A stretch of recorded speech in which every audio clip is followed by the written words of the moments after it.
Ini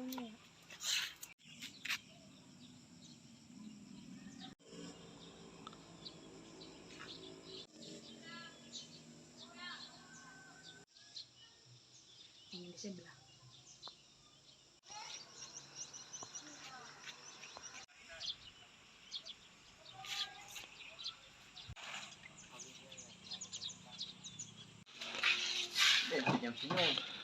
Yang senyum.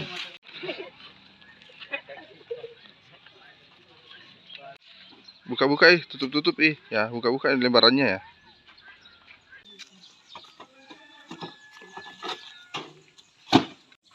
Lagi di putra di.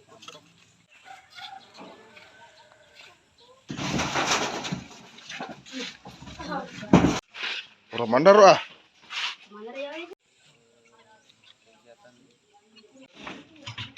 Bisa. Papalan itu ada berapa rumah yang berapa? Kerusakan karena disebabkan angin kencang. Ya jadi untuk sementara ya begini keadaannya.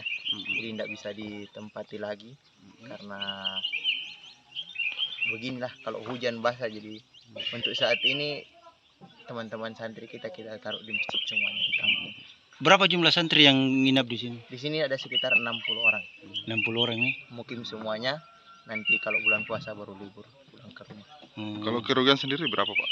Kalau untuk kerugian sendiri belum bisa dipastikan berapa. Cuman tidak bisa lagi tidak layak ditempati.